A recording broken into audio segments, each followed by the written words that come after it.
Okay, now to the business of tonight's lecture.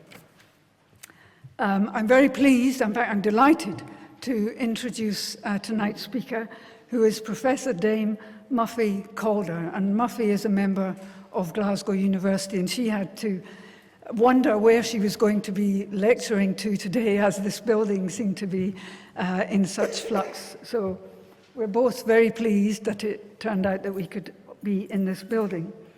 Now, Muffy has had a very distinguished career indeed, and I won't go through all of the honours that she had, but she was head of the College of Science and Engineering in this university, and she was also one of the vice principals. She was also, for a time, the chief scientific advisor to the Scottish Government. Muffy is a computational modeller, and she does her modelling in a variety of different contexts. Most recently, in relation to responsible AI, in relation to privacy, a very increasingly important issue, and national security, another issue that is now very worrying indeed. And Muffy is a fellow of the Centre for Energy, Technology and Security, which is part of the Alan Turing Institute. She's also a fellow of the Royal Society of Edinburgh and a fellow of various other organisations. And she was awarded a CBE, not ordered to have a CBE, awarded a CBE in 2011 for her services to computer science. So the title of Muffy's talk is A Day in the Life of a Computational Modeller. Does your system do what you want? So, Muffy, thank you.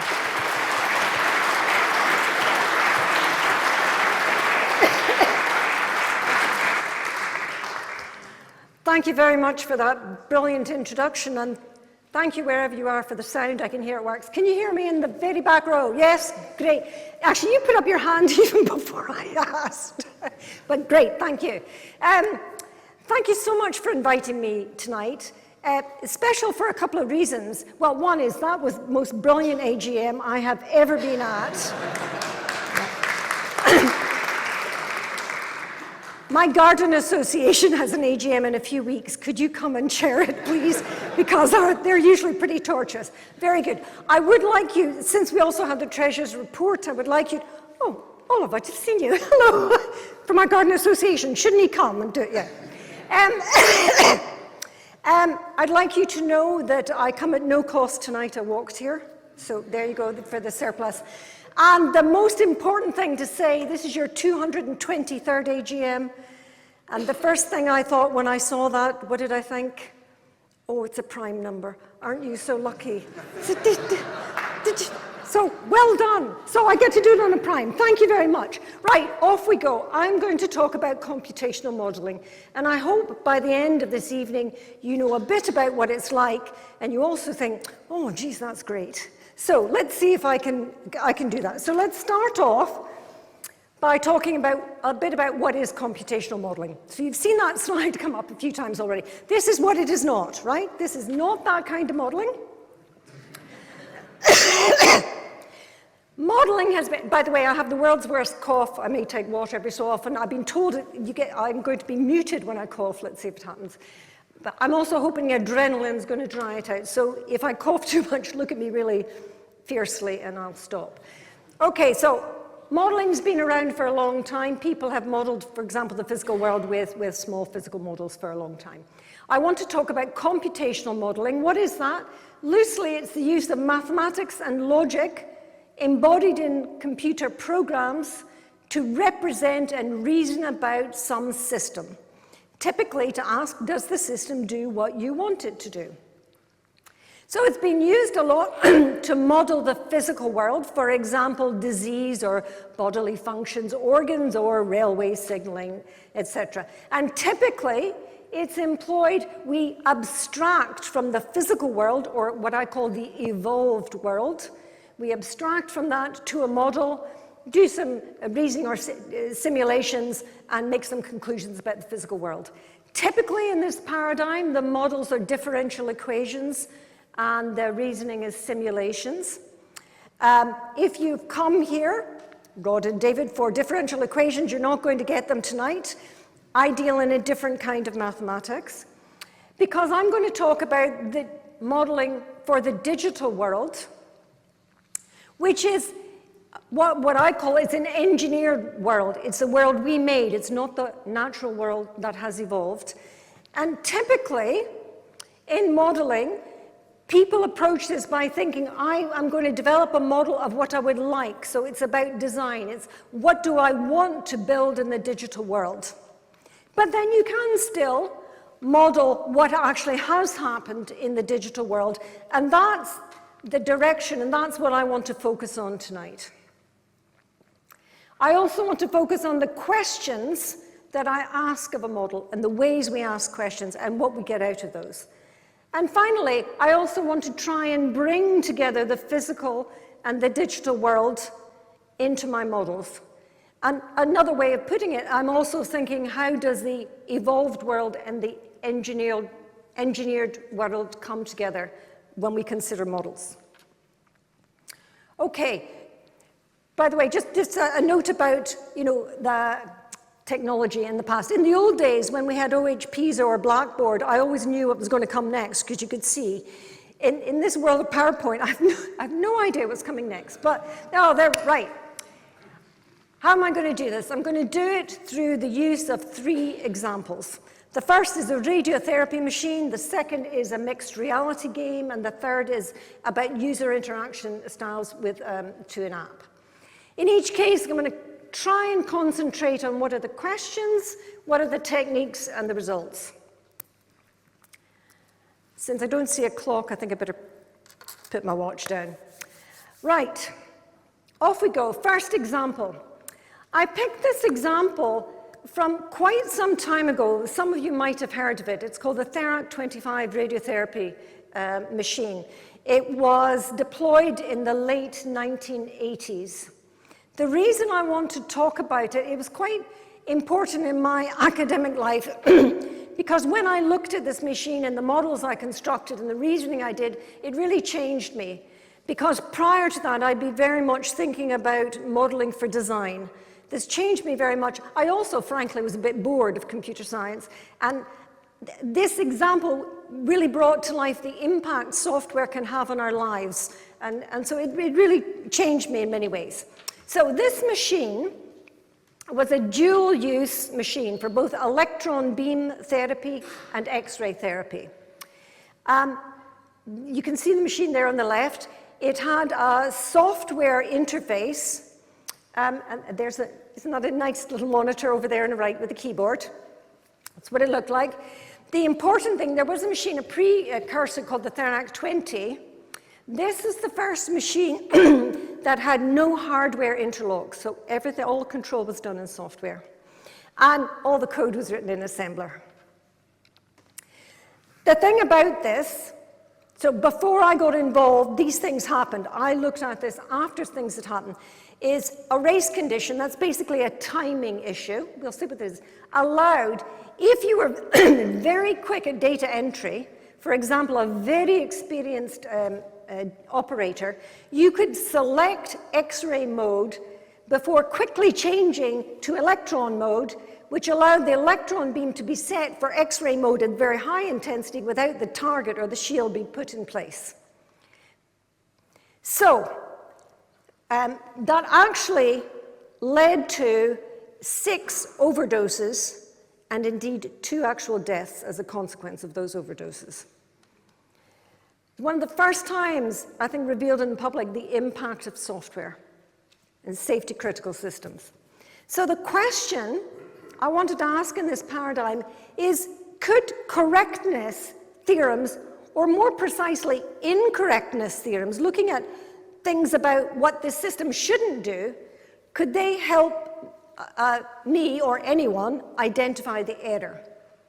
And so the technique was to use automated theorem proving in first-order logic. Sorry, if you don't know what first-order logic is, doesn't matter, it's just a logic. But if you do, now you know it's first-order I was looking at. And the theorem prover was called LP. So a wee bit more detail. So there were 2 modes in the machine, electron and X-ray, and 2 energy levels, low and high. And the high was about 100 times. What's the risk here is that the beam is in electron mode, but actually in high energy, right? That's the thing you mustn't allow. So the normal operation of the machine was more or less, a paraphrase here, you set the parameters, you set the magnets, and you deliver the beam. Pretty simple. The setting of the magnets took 8 seconds. During that 8 seconds, so prior to that, someone was at the keyboard entering in, right, what's the electron, what's the beam, what's the mode, etc. During the setting of the magnets, if you were really keen and really quick, you could go back and re-edit those parameters. So a key correctness theorem would be something like, if there were edits to the energy and or mode parameters during the magnet setting, then you should always return to the data entry routine. You shouldn't proceed to deliver the beam. Okay? So let me tell you how I started to set up to see how can I try and prove such a theorem. So first of all, I looked at all the assembler code. Sorry guys, but we're not going to go through it in detail. There's just a wee snippet. Classic stuff. Really, really awful. Lots of go-tos, if then and go-tos. Loads of stuff. Delays until hysteresis delay has expired, blah, blah, blah, clear, blah, blah, blah. Anyway, what I did is I took all of this and I put it into representation in first order logic. So that's a representation of what's called the Larch prover. I then had to state the correctness theorem. Well, actually, you'll see it's plural there, because not only the main theorem, I had to, first of all, prove a lot of other theorems I would expect to be true, just to check I actually had a reasonable model. So I check a whole load of them to validate I've constructed a model that, you know, more or less does what I expect.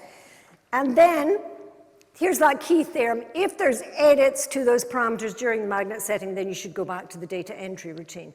So I tried to prove that, and it failed. Okay? So it didn't pass the correctness.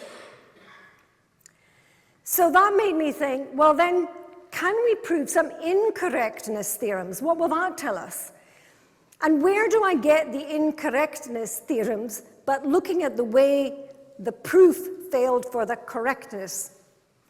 And the idea that I got there was looking at it saying, if you had edited during the setting of the magnets other than the first magnet, because there was something fishy going on with the first magnet, then the routine finishes. So that is actually an incorrectness that basically says if you're doing some editing, then you go on to deliver the beam. You shouldn't do that. But it's not quite as straightforward. I have that thing about the first magnet because I saw in the proof of incorrectness there was something funny going on during the first. And actually, I could prove that theorem. So that shows it is incorrect, and it's incorrect in this way. In other words, if you're editing before the 8 seconds has elapsed, but after the first magnet has been set, so you would expect that to be 8 divided by 3 seconds, but it's not quite, because some of the magnets would take variable lengths. But after the first magnet had been set, then you have this risk of being able to put a high energy in electron mode. Of course, the other combinations are possible, but this is the dangerous one.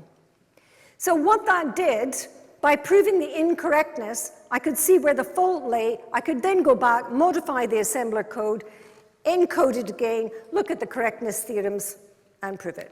Bingo. Right, that took me about a year to do. There we go. I explained it in about 3 minutes. Right, so what just happened there? What I want to get over is the idea of what is computational modeling. In this case, I looked at some code, and I abstracted from that code a model. I didn't go the other way. I didn't think, what do I want to design? I looked at what had been designed, what had been implemented, and developed a model from it, and did some reasoning on that model to then give ideas about how to modify the code. Okay, so what did I actually learn through this? It's quite important to say, and this is the honest truth, I could not locate the error before developing the model and doing the reasoning. I couldn't see it in all that assembler code. I did not see it. Axiomatizing that code, I haven't showed you how I got from the assembler to the mathematics of the model. It was hard. Well, actually, it wasn't that hard. It was very tedious. It took a lot of time. And the thing about doing this approach, if you make a small change, you have to go right back to the beginning and build the whole theory again. So that wasn't so great. And there's always the question is, do I have enough theory? You're always making an abstraction. Is this abstraction rich enough to uncover the behavior I'm trying to reason about? When a proof fails, is it because really, well, that's what's happening in the model, or I just don't have sufficient theory yet? It's always a question you have to ask. Just to conclude that example, this is the easy example, by the way. This was my last, wasn't that easy? It was my last theorem proving. I then changed to a different reasoning called model checking, in which it is much easier to change the underlying theory without having to go back right from the beginning. It was also, this is a bit significant in the world of science and engineering. For me, it was my last lone author publication. When, back in the 80s, it was tradition to write papers alone. These days, it's very, very rare. And for me, that was a turning point. That was the last time I wrote a paper all on my own. One of the reasons I could do, I was actually on sabbatical, thank you, Glasgow University, actually at a company. I did this in a company, not in a university, in a company, DEC SRC, that went bust. Every company I've worked for just has gone bust at one point, in California. Anyway, so I'm now going to move on to a more modern, so roll on about 20 years, and I'm going to talk about my second example, which is about a game called Savannah. And this game is very cool. It brings together the idea of physical location, time, sensing, and human cognition in a mixed reality system. If you don't know what a mixed reality system is, you will by the end of this. This is a bit like Pokemon, and I want you to know this predates Pokemon. I was not involved in the design of the game. I'm really impressed with it. They brought me, I'll tell you why and when I got involved. So this is not my, the design was not my construction, but it's very cool. Anyway, so here's the idea. It's about a savanna. A savanna is some kind of terrain, mixed grass, woodland, etc. This savanna is an African savanna, so it has areas with lots of grass, it has water, it has some desert bit, and it has lions, and it has impalas. It has a few other animals as well. The players in this game are people, and they are instrumented with GPS sensors and PDA. Remember PDAs, isn't that an old-fashioned term? Personal data systems. Anyway, a little screen in which they can see what they're doing. I'll show you one in a minute. Now, the players in the game are lions. And more or less, the goal is to eat, to eat some impalas, to eat and drink, to stay alive, and to form groups, okay?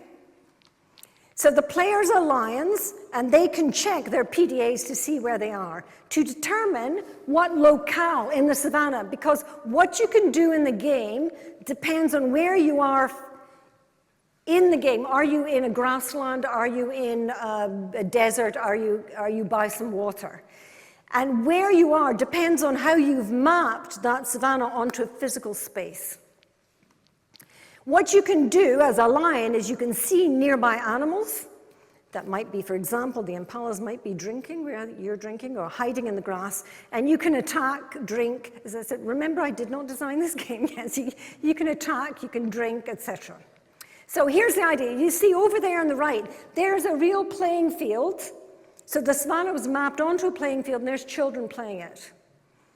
Those are real children playing this. And they are holding PDAs down there right, where they can see what they can see. And there's a picture, a graphical representation of the savannah and how it is mapped onto this football pitch. You all got that? Great. That is called mixed reality.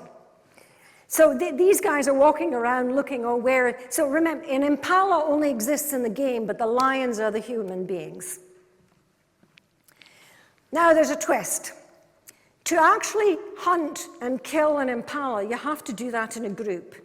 So human beings have to get together in groups of 3 to actually track down an impala and hunt. So that means they have to communicate in the physical world to gang up to do something in the computational world.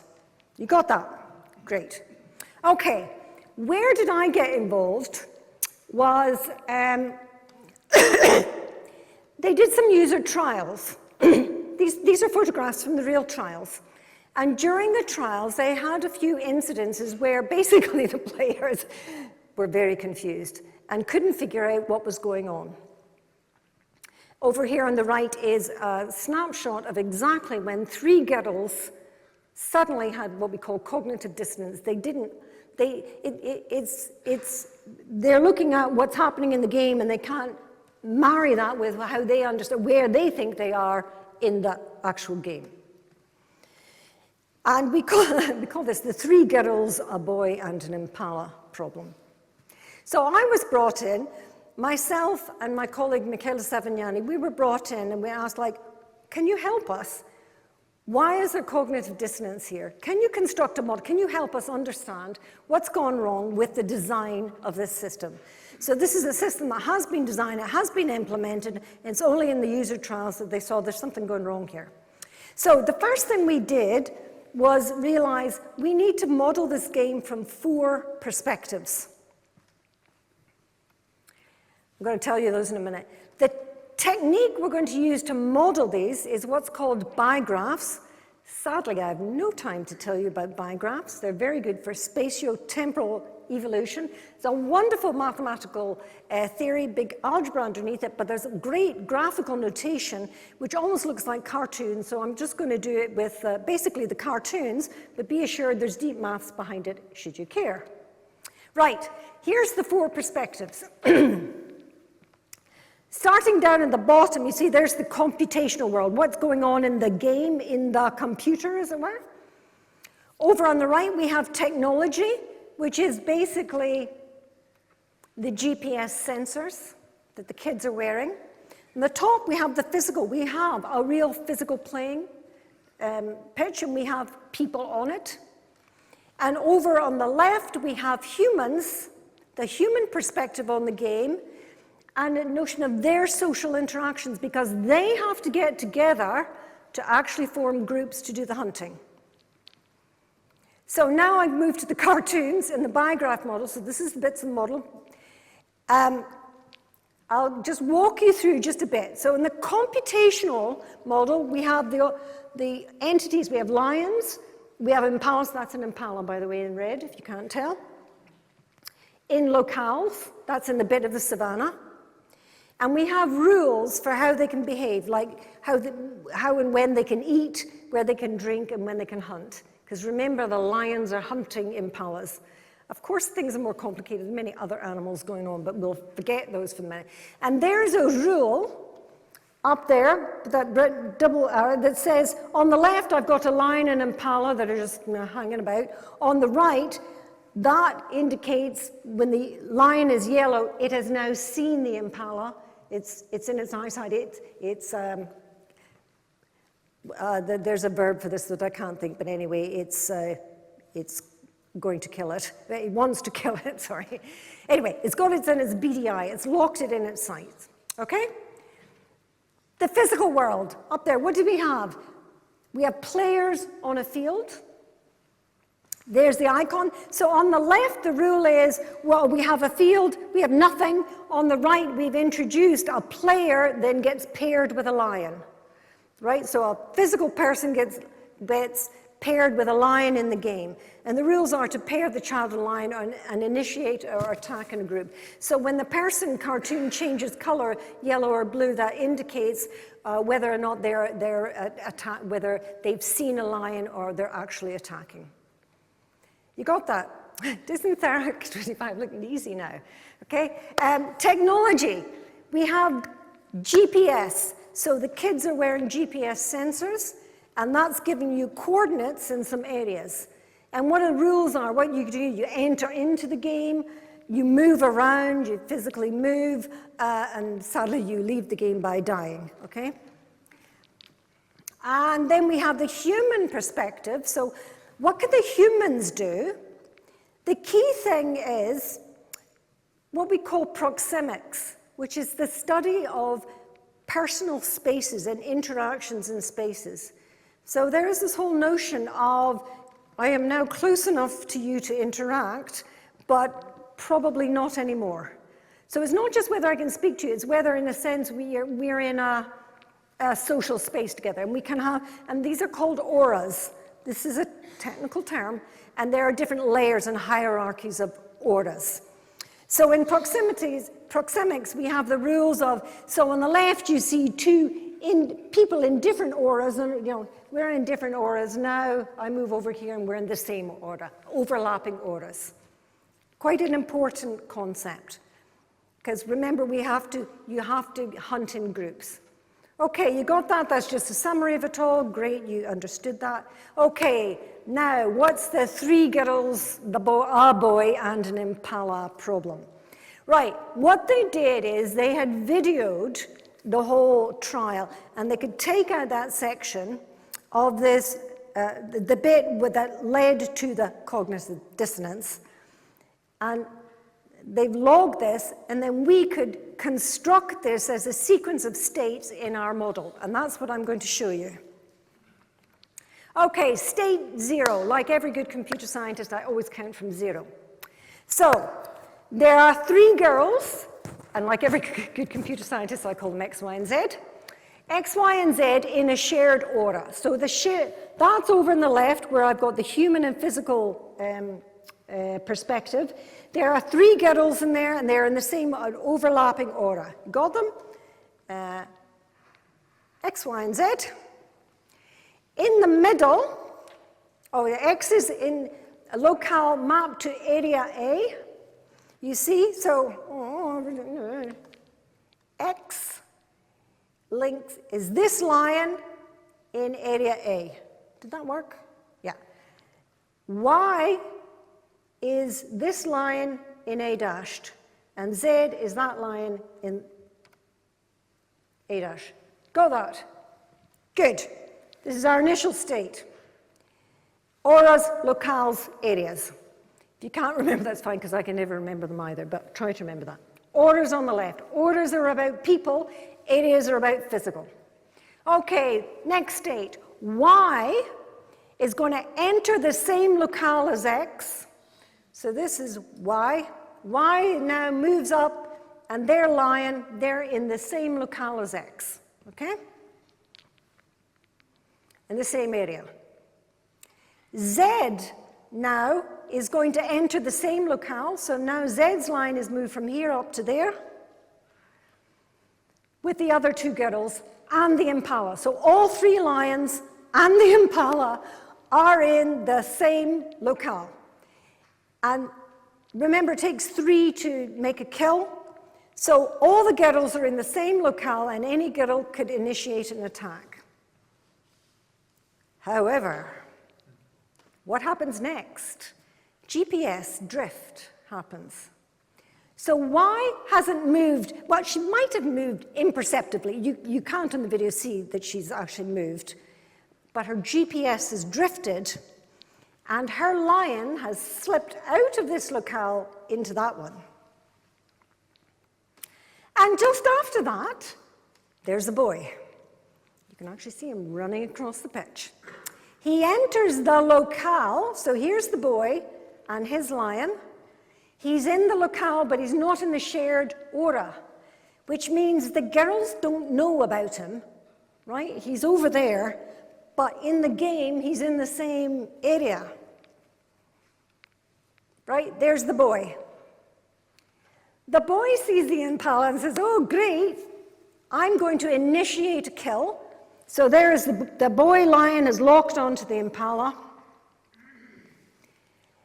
X then joins this group, because remember, she's in the same locale. She thinks she's initiated the kill, except she hasn't because he's already initiated. But now she and he are in a group, locked onto the impala. And then Z joins that group, right? So now 3 children are in an attack group, 2 girls and a boy. Not good old Y down there who drifted down into another locale, but is in the same shared aura. They're all sitting there huddling with their heads close to each other. The impala has now killed, because the 3 in the, and disappears, right? Impala's gone. Then the boy leaves, boy's gone. And what are we left with? Y is standing there saying, what happened? What? How? I didn't get any impala, I'm hungry. And the other 2 are quite seated. So she's hungry and confused, what happened? And if you look back, there's an issue that in state 4, did you clock state 4? The boy, X and Z are in the same locale, but not in the same aura. Basically, the girls are unaware that of the presence in the boy in the locale. And you could say there's this dissonance between what's happening in the physical world and what's happening in the computational world. And how did we find that? It's because we started looking at properties of this trace and of the model by looking at pairwise perspective and saying, if I look at the human and the computational, do they in a sense align with each other? Human and technology. In this case, we looked at human and technology, and one of the questions is, if the children are in different auras, that's this guy. In the human, if they're in different auras, then they should be in different areas. And guess what? That's not true. The nice thing is we could generate all of these more or less automatically by just taking the pairwise perspective and look at different properties of those perspectives. And again, this is something we did not know what was the problem before we did this. We did not know at all. So basically, there's a design fault here. So what did we just do? That's the end. That's the end of the pseudo-technical bit. What we just did is we made a model of the software and some human behavior and location, actual physical GPS coordinates. We made a model, and then we looked at one particular logged behavior. So that's one actual trace, did some reasoning, and then saw there's a design fault and that you would want to modify the software. We actually didn't modify the software, but what they did is they realized in future, the next game, they were actually going to pay attention to aligning the perspectives. By the way, Rod, I don't know if you know, this is Steve Benford and Tom Rodden's game. Anyway,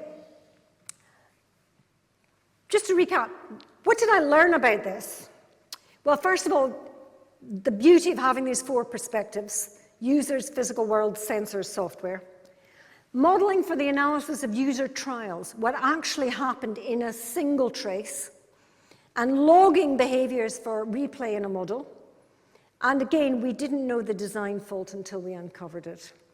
It's terribly pleasing to uncover it. And finally, don't worry, I'm going to move on to example 3. I'm aiming to finish by past. Is that a good idea? Good.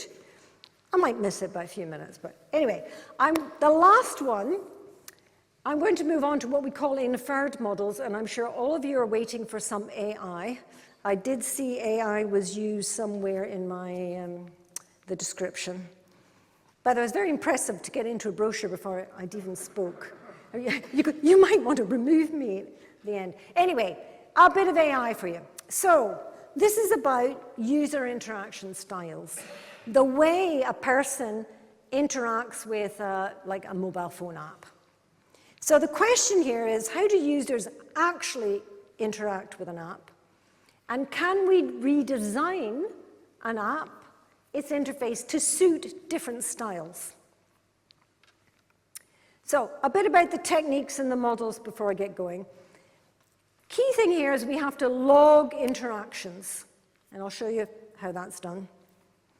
Just in the way that, Google is logging everything you do with it, and all those other websites that you use, that you did agree somewhere to it.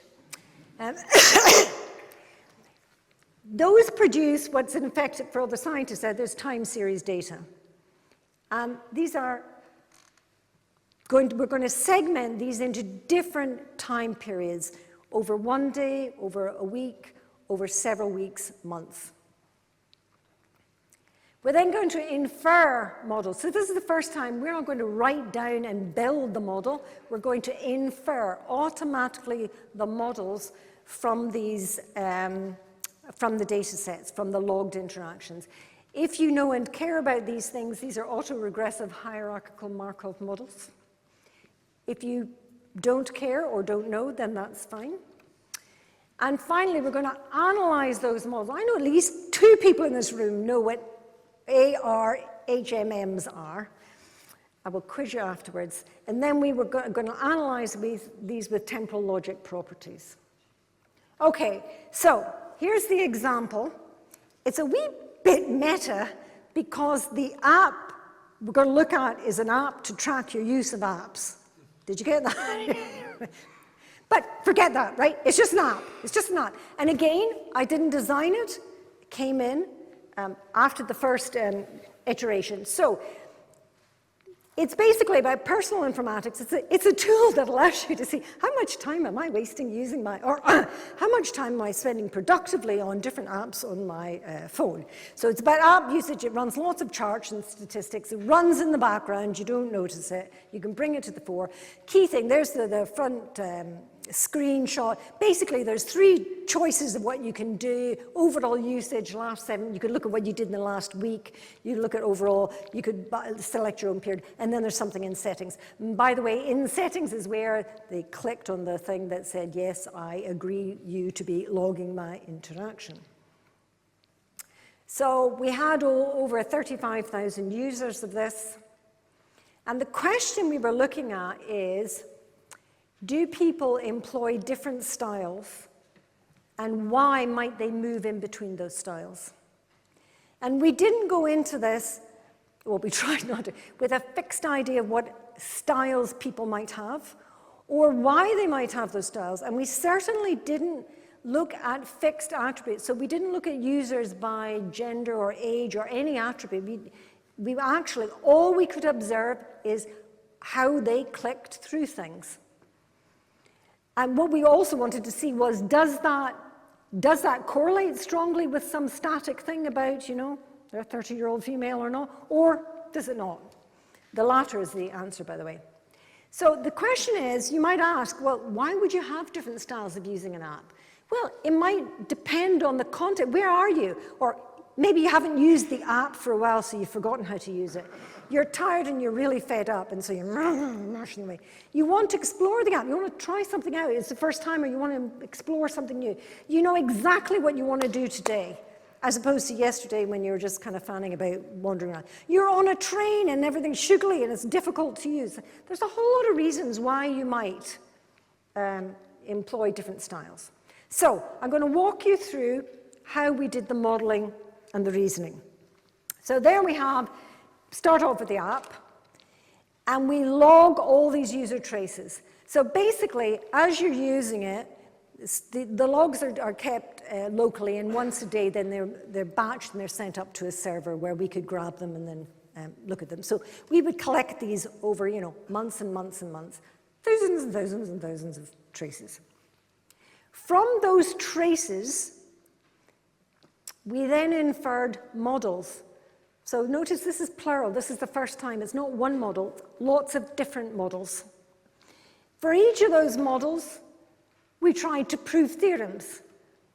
And the answers to those, now for the first time, these theorems are not just yes or no, pass or fail, they're actually probabilities. But these probabilities tell us something, and we can collect those together to infer styles. And then looking at those styles, we can then go back and change the app to redesign it to more suit the way people are actually using it, not the way the designer thought or hoped they would, but how they're actually using it. And then, guess what? You can then go and log traces of that. You can make more models. You can do more theorems. You can go around this circle as many times as you like. Don't worry, I'm only going to go around it twice, okay? So, I'll give you a bit of flavor of what happens in each of these stages. So here's the first bit, user traces. Imagine each state. So a state is, what you can see on your screen. Currently I've got the choice of, these three options. I click on one, in the next state I can only see, I could do 43 things now, right? You're moved from one state to another. So think of these as different colors. So user one can move from yellow to red to blue to green to blue to green, blue. This is what they did, right? Not what they could do, what they actually did. So for each user, we see a time series of what they did. And then we overlay that days, right? Someone might do really intensive use in one day. All we know is that we know that a state is after, but we're not looking at the actual times, right? We're not looking at real time. But we know when the end of a day occurs, so we can divide these by days. From those traces, we infer models. For example, a model of day one behavior, a model of day two behavior, a model of month one behavior, month two behavior, months one. Did you get the idea? Right, loads of models. For anyone who's interested in the techniques, this is expectation maximization, and it is unsupervised learning. If you don't know what that means, it's okay. But on the other hand, AI basically inference is either supervised or unsupervised. To be unsupervised means no manual intervention was involved here. Okay, this is a good slide. So this is what a model looks like.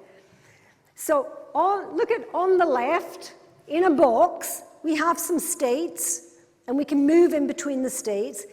A heavy line means it's a high probability to move between states. A lighter line means it's a lower probability.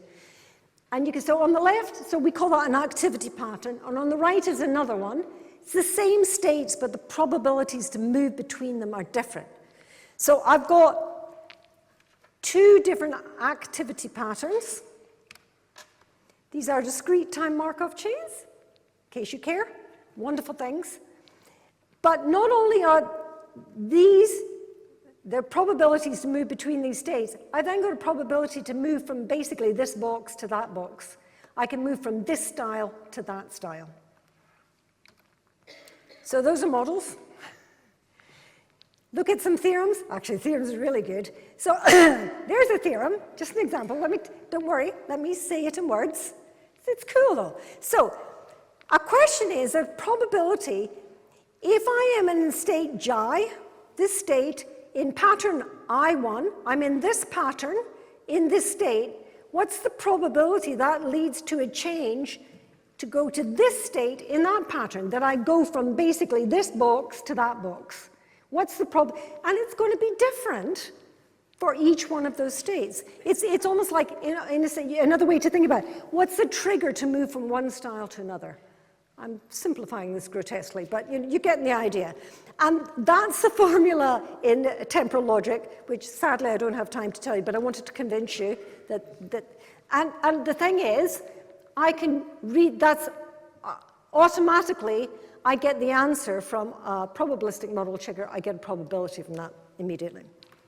Okay, and I do a whole load of these things, and I take all the probabilities, and I color code just to see the difference. And you'll see there's a pattern amongst the patterns that more or less, with this activity pattern, I have like high values here compared to low. You see there's really big difference. You can see that that one's the last 7 days is a wee bit iffy, but these ones, basically, you'll see things are really falling into 2 behaviors. Now, this was only assuming there were 2 activity patterns. We did this for 3, for 4, for 5, for 6, for 7. Fortunately, after that, you don't see much interesting. 7 is a great number. Basically, always with these experiments, we found you never need to look at more than 7. But two's very good for illustration.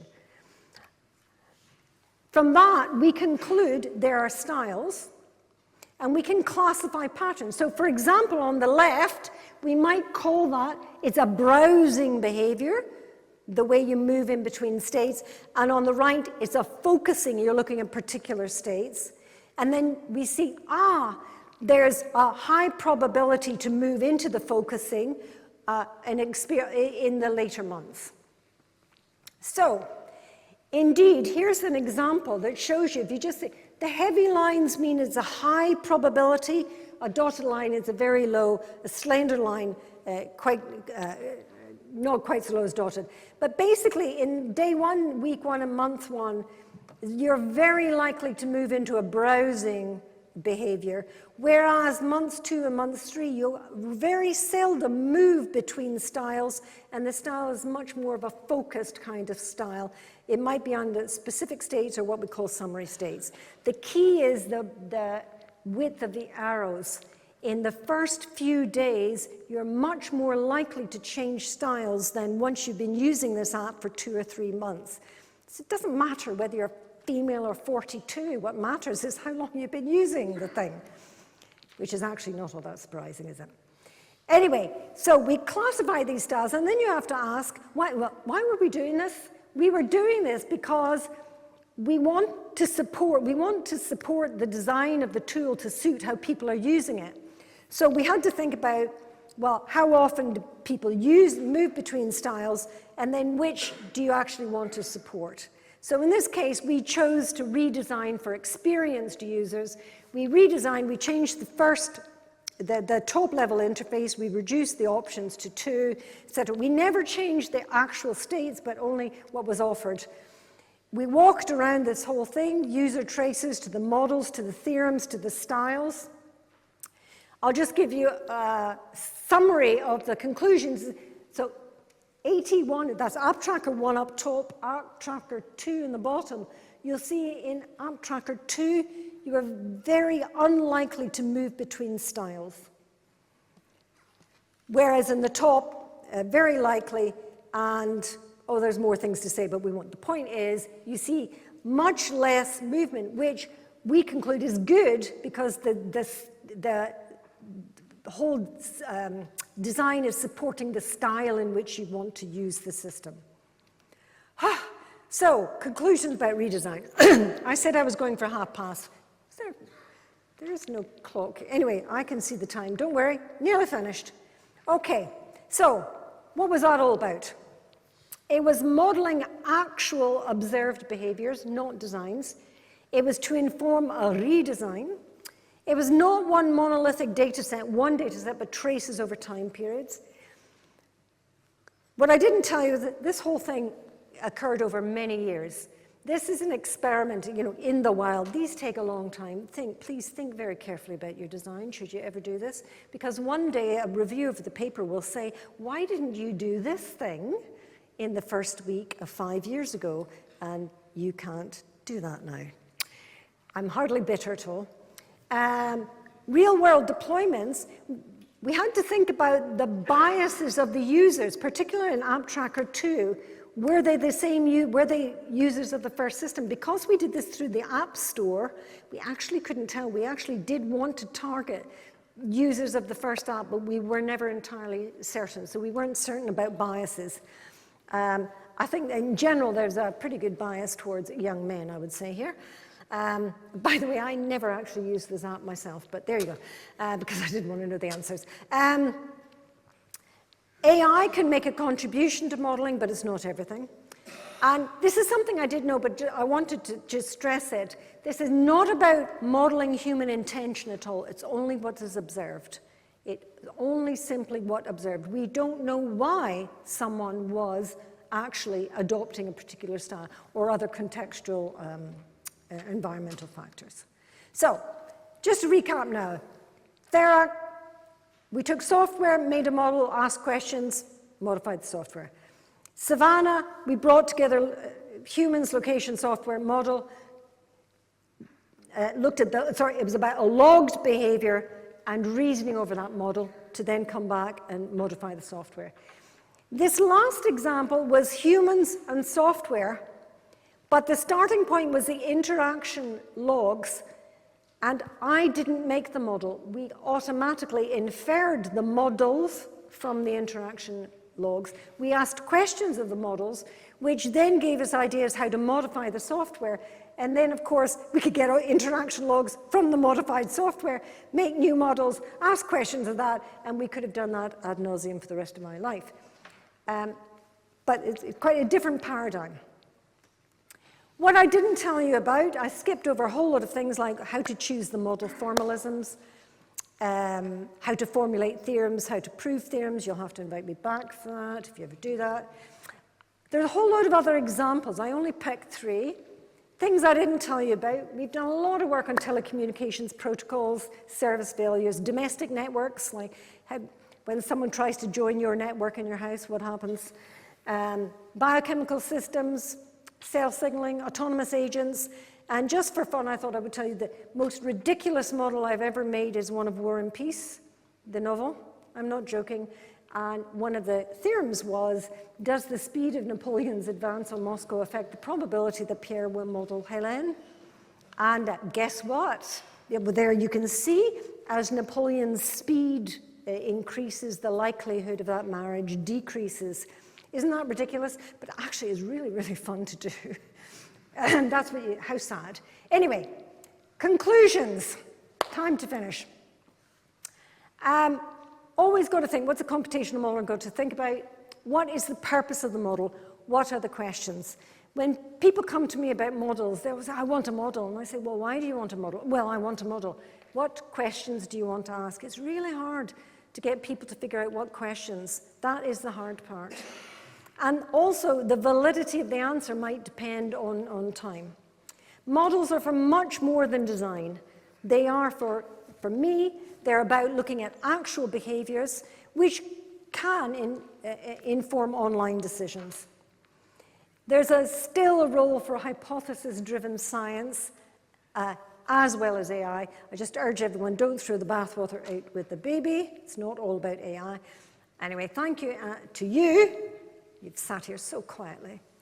And to my collaborators, I said I or we a lot, and I never mentioned this work is done with Oana, Andre, Steve Benford, Tom Rodden, and Michaela Sevignani. So that's it. Thank you very much.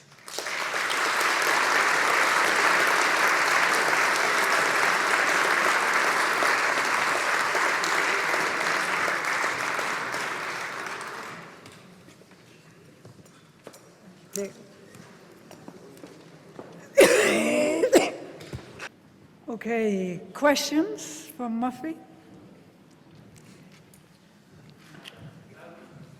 Wait, hold on till the microphone comes.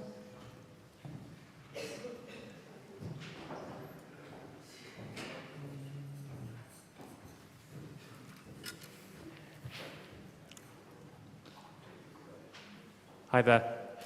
So recently, I've been reading a lot about the philosophy of songmaking, and I promise you this is relevant. I came across a quote by someone called Peter Seeger, and he said, any fool can make something complicated. It takes a genius to make it simple. So I was wondering, assuming infinite computational resources, is there any system or behavior too complex that it is beyond modeling?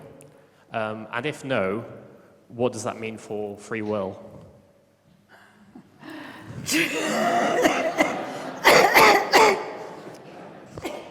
Obviously, that caused a sharp intake of breath. Was that question actually for me? So, I'm not quite sure I got the bit of the implications for the free world. The question is, can you model anything? So I would go back, right back. A model is for me, a model is an abstraction. And the key thing for me is, how do you find that level of abstraction so that you capture enough of the behavior that's important to explore, but do not represent the behavior that's just going to complicate it too much, because then you've just got the actual thing. How far away, I'm deliberately not answering your question just yet. So I don't think it's necessarily about infinite resource. It's about the question of abstraction. But there may be, by the way, I do like the quote. I do like this thing about elegance, etc. One always has to be careful with elegance. Is that elegance hiding that really nasty little thing that's making it very difficult? Have you made it too elegant and therefore simple, and you're avoiding some very difficult behavior that you're not seeing? For example, some timing behavior. But there's maybe a very deep question in here about something about chaos, which is not my area of expertise. I might call on somebody, Rod or Adrian, if you wanted to comment on that, about whether there is some, shall we say, regular pattern of behavior to be able to be recognized. I'm going to now answer in a slightly different way. The way I've been approaching things, it's about constructing a model and then asking a question about it. So it's the questions that you ask that are really key. But you can only uncover what you asked about. It's a bit like crime. You only see crime where you looked. Was that a good enough answer for that? I think I still have free will. Deep down, though, you would have to ask, just back to the fact it's a prime number today, is the world Platonic or not? Is mathematics Platonic? Is it all there to be discovered, or has it already existed? There's another question, and I do have an answer to that, but I won't share it. Anyway, go.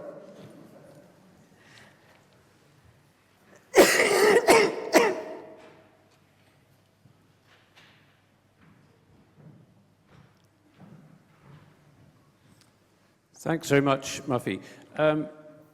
It struck me that there's a difference between a human training somebody else to do something and a machine is not as good in that it can't take account of what the human who's learning has already learned. I'm just thinking about driving instructors. If you have a human driving instructor, your first lesson is incredibly detailed about how you even get moving. There's so many things you need to learn, and the instructor will tell you all those in great detail. By the time you come to the day before your test and you're having your final lesson, the instructor doesn't need to tell you all that stuff, and they're just concentrating on the fine details. I'm not aware of any program or machine that takes account of how much you've already learned and kind of doesn't bother going through it. So you have to go through all the tedious processes every step of the way as if you were the first person if you've only used it for the first time. In other words, the program doesn't change the way it treats you depending on how many times you've done it before. Do you think we'll ever get to a point where the program can actually take account of what it knows you already know? So you're asking a question really about AI, and again, there's someone in the audience who knows a lot more than me. I would say be careful, because a lot of models of how learning is working in AI is actually taking into account past learning. But the real point of AI for me is AI is all about the past, and you use it when past is a good predictor of the future, because it's based on examples rather than rules or laws. And if the past is not a good predictor of the future, do not use it. So what it's missing that what I would call a creative step. Does that answer your? Well, what I'm saying is I wouldn't get hung up on whether it took account of learning or not. There are now actually nice relationships going on between different learning models. But so I was using learning here in a very, very specific way, and it actually wasn't to predict future. It was actually simply to explain, to learn a model of what had already happened. And it wasn't to predict, to use it for the next behavior, it was to go and actually then change something, to change the design of something to accommodate. So I was using it almost like a summarization tool to summarize the past, so then I can redesign a tool, rather than say, oh, I now understand how someone uses this, and we'll just keep going in that paradigm.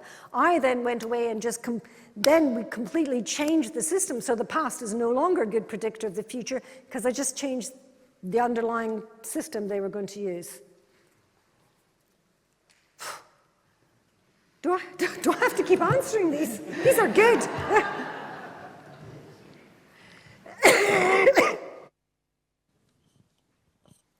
Thank you. Your first example was of a medical device where it really mattered that something went wrong, it had serious consequences.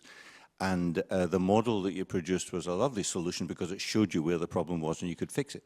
But I guess this is related to the earlier questions. The systems that seem to be around nowadays are so complex that it must be really difficult to even begin to formulate a model. And though you showed us some examples where the model is learned automatically, does the whole system scale up to cope with the kind of complexities in models that are around now? Very good question. So I'm going to tackle that in two ways. The way this is not how I expected my career to go, by the way. I originally was interested in looking at code. You notice I haven't, except for that first one, I really haven't looked at code very much. I have not been I've been looking at the overall system design, and after it had been implemented. There is still a lot of work going on at the design stage, and we mustn't neglect that. And a lot of times, errors in code or systems come from an interplay of a whole lot of stuff, some of which is what we call like stack overflows, some sort of bad programming, that's sometimes inevitable, that can be caught, and there's an increasing amount of work trying to automate to catch those. But you can never catch them all. By definition, you can't catch that. So we still need this, we need the people looking at from the design to the implementation.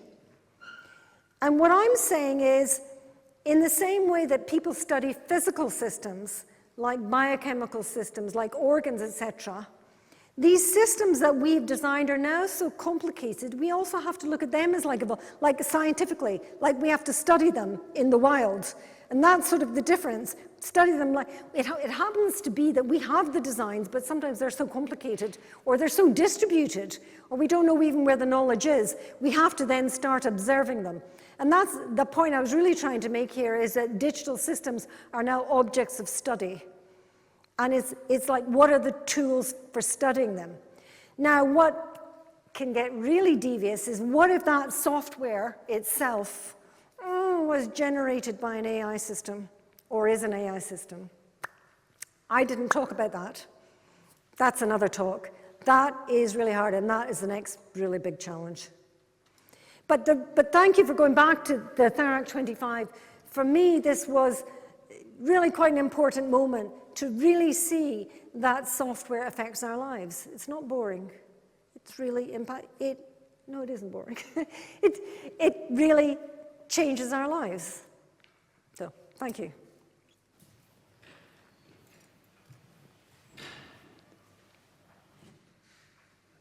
Thank you for your talk. Could I ask, do you think the Y2K bug was real?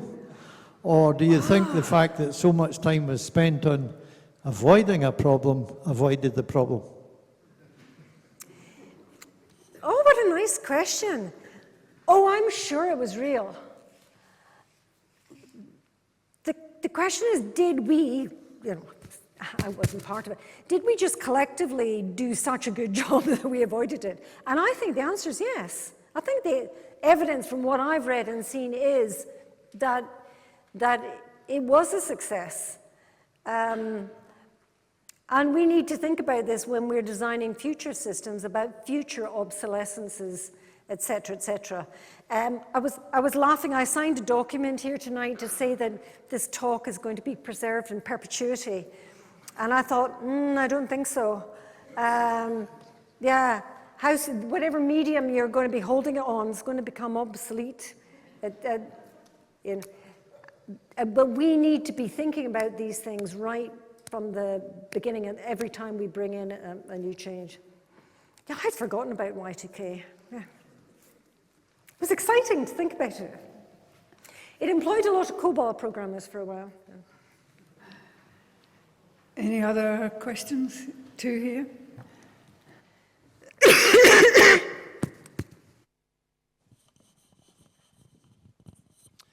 Thank you for a very interesting talk, Muffy. Many modern systems are not entirely digital.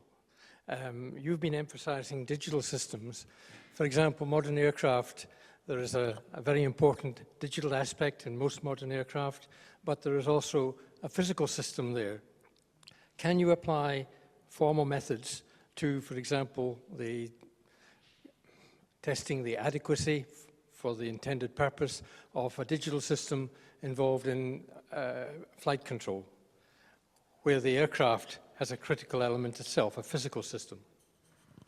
Oh, great question, thank you. So the simple answer is yes, but just to emphasize, everything I did here involved discrete maths and discrete systems. So even though I was talking about humans and physical spaces, it was always discrete. I always had an assumption of discrete states. I wasn't talking about continuous. I didn't have flows, but I have done some of that. Yes, and it's really nice to bring together the continuous behavior, continuous flows, and discrete. Now, yeah, a lot of it has to do with when do you switch mathematics? What assumptions can you make in both? What do you assume is holding here in the continuous world, in the discrete world, and vice versa? A very simple way to do it, but I don't always hold it, is basically you just say, I move from sort of discrete state to discrete state in a continuous way. I think that's too simple. The simple answer is yes, but it's hard, and it involves really interesting and deep knowledge about how the two interact with each other, because it's about timings. And your son beside you can tell you. Absolutely. Yeah, sorry. I didn't talk about uncertainty. What I didn't talk about yet is sensors who fail and lie. And the whole thing, talking about the physical world, we are always sensing it in some way. We're taking a measurement. We actually haven't really got the physical world, just like the GPS. That wasn't really a coordinate. It was a device telling us. But, you know, the girl didn't even move and her GPS changed. Yeah, isn't it? You don't want to get on, and you don't want to do anything except walk after this talk, do you?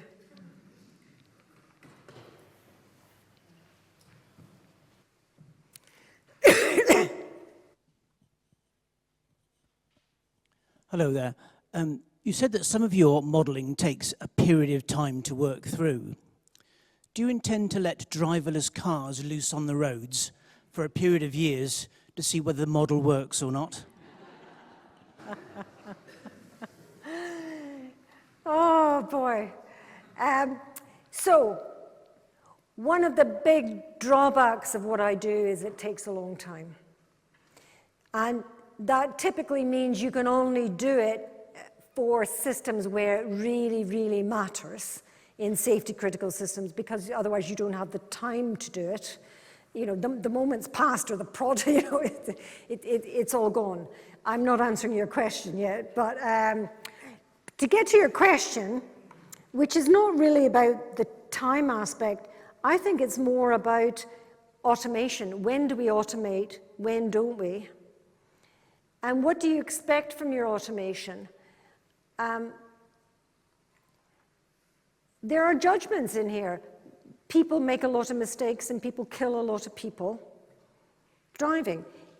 Driverless cars will also kill people. One assumes that maybe they will kill many fewer, which is one reason to try and automate it.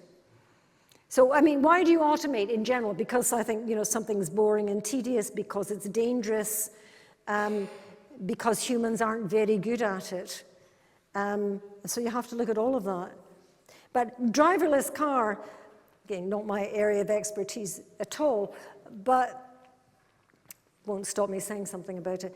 It relies on lots of infrastructure, and you have to think about, do I have that what infrastructure will it assume, and what about the reliability of that infrastructure, and what if that goes down, how will we fail safe, etc.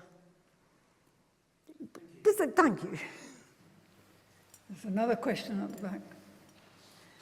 You're better than students. Hello, thanks.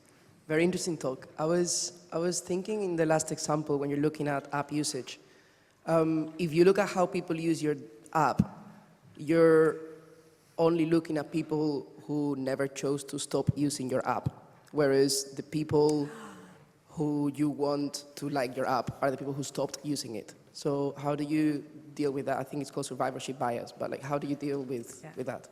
Oh, that's an easy question. Thank you. So what we could have done is look at them. We could have just taken the data sets. The users, for example, that stop after 2 days. We could have just taken those traces. We could have done all the analysis on them, on that, and see how are they using the system, redesign for them, and then redeploy it to them. What we chose to do was to redesign for the group that had stuck with the app for the longest. But that was the beauty of this method, which is more or less automated. Sure, it took time to set up, but we could have done the analysis for all different kinds of time slices. And you could say, in a sense, you know, a lot of products out there are actually looking at that.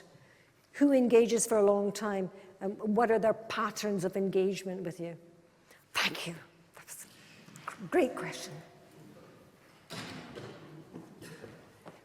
You could then, of course, augment that with kind of a survey question as well to try and get a little more information about intention.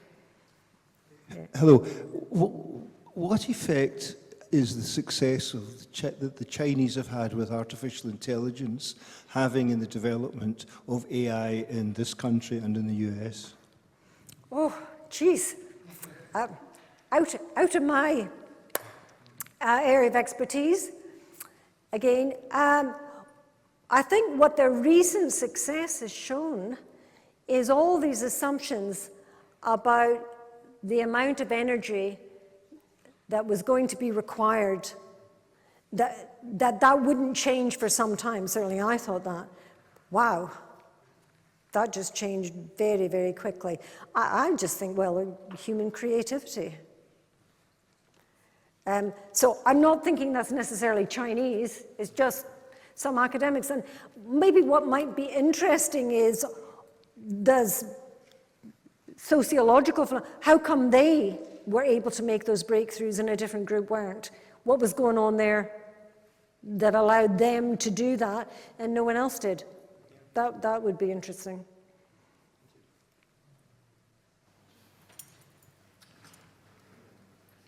Can these formal logic methods be used to reverse engineer models that have been inferred? So to basically tell us why a decision-making system is making the decision it does? Right. Sorry. To reverse engineer what's happened in an inferred model. Oh, no. So that is there is this whole thing about explainability. How does an AI... I didn't come here to talk about AI tonight. I mean, all you've done is ask me about AI. It was a big mistake to slip in a wee bit, wasn't it? So the question is, you can ask these models what kind of states they've gone through. There are certain questions you can ask. It's a very ongoing topic, but more or less, no, you can't, by definition, because they're not rule-based systems. So if that really matters to you, maybe you don't want to use it.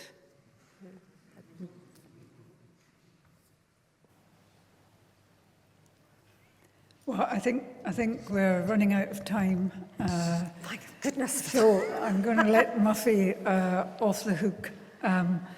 Obviously, Muffy presented us with a very, or for many of us, a very different way of looking at the world.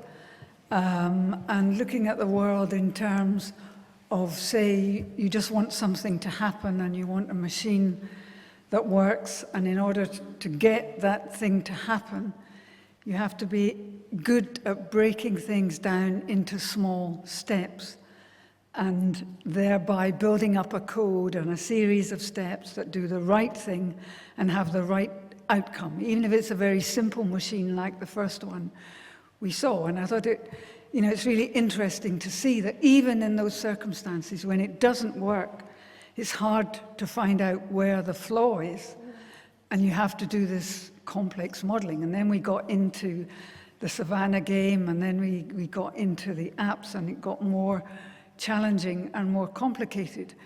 And as a biologist, I found myself thinking, is this the kind of thing that happened during the origin of life, where there are lots and lots of small false starts, where it started off and then it just went catastrophically wrong. And I was kind of wondering how good these modelers would be at modeling species extinction and which species are going to get it wrong and are heading for disaster. Ours is certainly one of them, and we're taking the rest of the living world with us if we're not careful. But I'm not going to ask Muffy to answer that question. A glass of wine. A glass of wine, maybe, which unfortunately we haven't had. And of course, if we did get a glass of wine, it would change our state, and so we'd need a different model to get the outcomes. But before we thank Muffy, I'd just also like to thank you, the audience. It's the audience that makes our talks, it makes our society, and also makes the questions afterwards so interesting. So this is our last talk for this year, but we have already a very good program lined up for next year. So thank you for supporting the society, thank you for coming along tonight, and thank you, Muffy, for a great talk. Thank you.